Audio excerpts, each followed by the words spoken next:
Morning. So we're at the farm on 7th, and at the end of our plant sale, we do a lot of testing. So we're testing again fabric pots with also different soils from different places you can get it. We get a lot of people asking what kind of soil they could put in their planter, and we're testing some from a place called Wolfenberger. They've been around for about 100 years, and so far the results have been good, and the prices are reasonable. So some of these pots will be their soil, some will be ours, but we're just trying to show you can grow in a fabric pot. Generally, it's going to be a 5 or 10 gallon minimum. I wanted to show you some of the genetics we offered, and with Superior Genetics, this is because it's not Photoshop, you can see what we're actually getting. Let's close up on these Anaheim peppers. When you look in there, you can see there's probably a dozen in there, and they're starting to ripen. Now, this is the Lambo Anaheim. So and with Superior Genetics, there's good production. And then we'll come over here and we'll look at this is the Inferno. This is a new one we introduced to the plant sale this year. This is the Inferno banana peppers. I wanted to make pickled peppers this year. So we wanted to test them, and then we're also testing them in different soil for different results. But so far their soils are pretty good. A customer favorite and our favorite cucumber is going to be the striped Armenian, and it's a long cucumber. It's a big one. If they're on trellises, they'll be straight.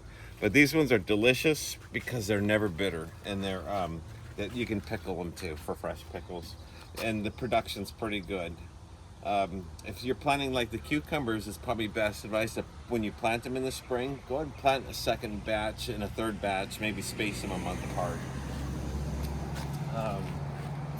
And these are some of the non-hot jalapenos. Oh, I wanted to also show this is the Corno de Toro. It's a new pepper we've offered this year.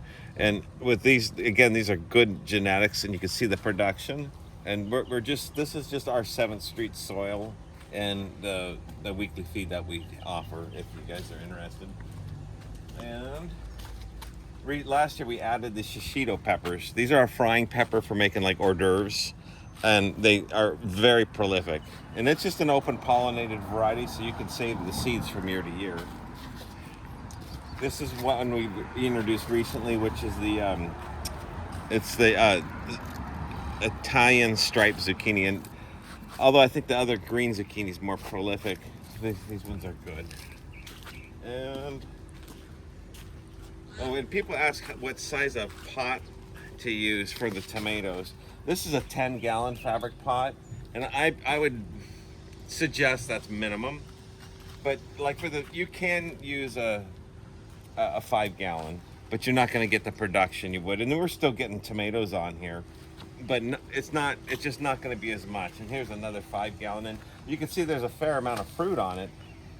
There's probably 50 fruits or so on here, but a 10-gallon is going to be better. Also, people were wondering what the zinnias look like. These are cut flower quality zinnias that we always have for the pollinators, and they come in about 7 or 8 colors that we will have them colored separate next year, so you can pick their colors. They bloom in the heat of our summer, and they'll bloom all summer long with tons of flowers. These are barely even getting started. That's just the first bloom, but it'll be covered for months. Again, this is just a 5-gallon pot. You can see the fruit load of this. This is the Indigo Rose, and it's a beautiful tomato. It's not our best flavored, but it's pretty.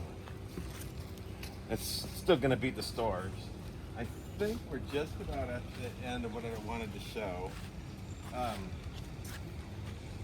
So again, the place that I would probably recommend at this point is going to be Wolfenberger. They're off in Chino, and their soils for your planters are pretty decent. I don't see a lot of garbage in them. I think that's it for the testing garden, right?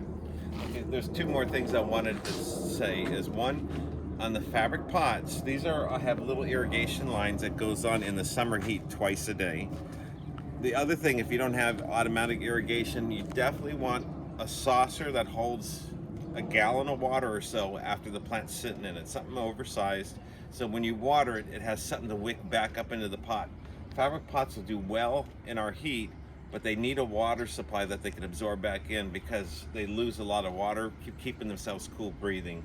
So we are also we're working on doing some testing to offer potato kits for next year. We'll probably have Yukon Golds and some red Pontiacs. These are tests where these ones are almost ready to harvest in the fabric pots. These are the red potatoes. Now in a different soil, I'm going to show you some. If you look about how big these are, and they're kind of light green. If you come over here, this is a little different soil, and these ones are twice as tall.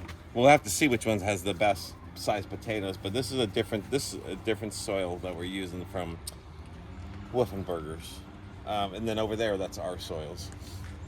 So I guess that would be pretty much all I wanted to say. Yep, I think that's it. Have a good growing summer.